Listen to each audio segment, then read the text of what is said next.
Baik, Assalamualaikum warahmatullahi wabarakatuh. Sebelumnya izinkan saya perkenalkan diri. Nama saya Nofta Ulan Artadiana dengan nomor NPM 257333058. Izinkan saya untuk membawakan materi tentang penentuan kadar sulfit.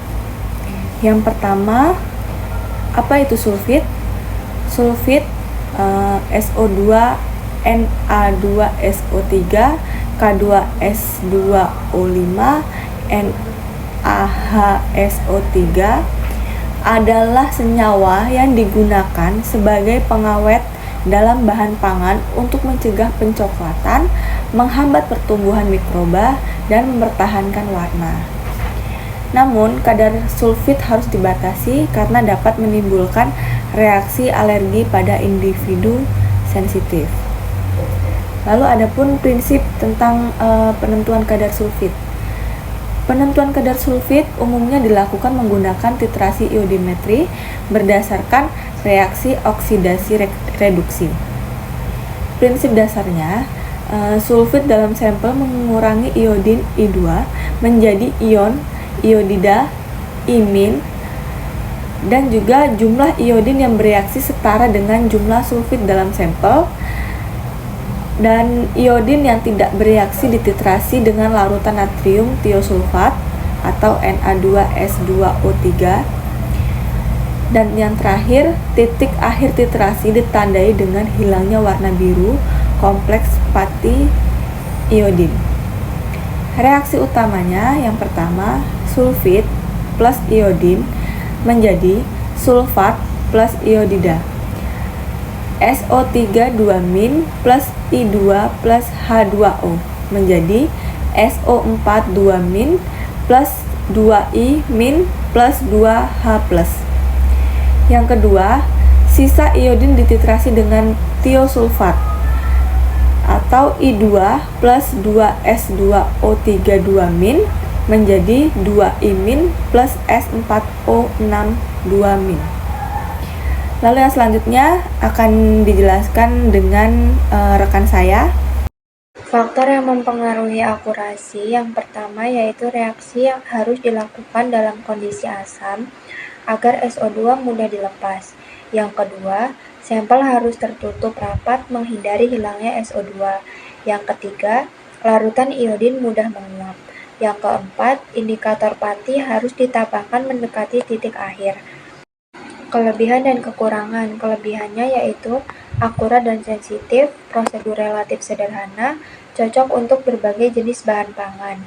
Kekurangannya, sulfit mudah menguap, bahan lain seperti askarbon dapat mengganggu. Saya di sini mau menerangkan tentang perhitungan kadar sulfit. Kadar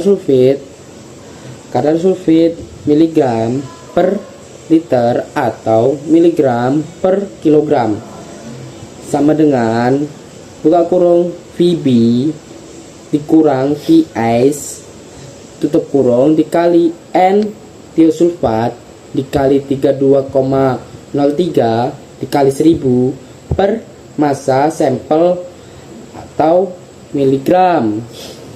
Keterangannya itu VB yaitu volume tiosulfat untuk molekul per mili sama VS volume tiosulfat untuk sampel per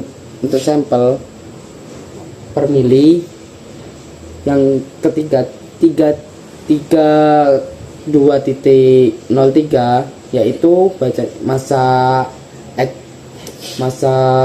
ekivalen SO2, dan yang terakhir itu N itu normalitas larutan tiosulfat. Dan sekarang kita bikin contoh soalnya yaitu pada penentuan kadar sulfit dalam 5 gram sampel buah kering digunakan larutan iodin berlebihan. Kemudian sisa iodin dititrasikan dengan natrium tiosulfat 0,01 normalitas.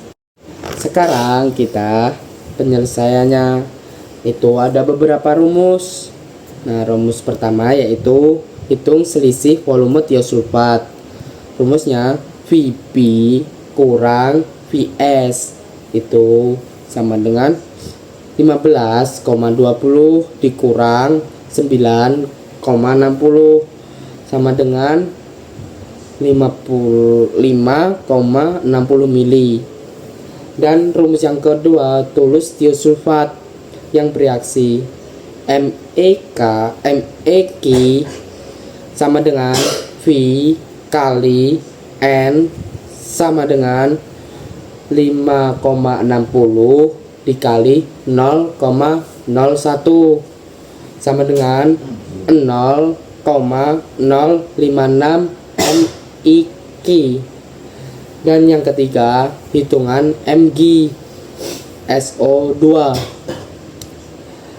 Itu rumusnya Mg SO sama dengan 0,056 dikali 32,03 sama dengan 1,7937 mg. Dan yang terakhir itu hitungan kadar SO2 Kg kilogram sampel. Karena sampel sama dengan 5 gram, atau kita ubah menjadi 0, tadi salah, sampelnya itu 5 gram, kita ubah menjadi kilogram, jadi hasilnya itu 0,005 kilogram itu ketika sudah diubah. Dan kadarnya itu, kadar SO, rumusnya itu kadar SO, jadi perhitungannya 1,7937 dibagi 0,005 sama dengan 358,74 miligram atau kilogram. Selanjutnya ada aplikasi dalam industri. Penentuan kadar sulfit sangat penting pada buah kering, sayuran kalengan, minuman, udang, seafood, tepung atau produk olahan serealia, wine dan minuman fermentasi.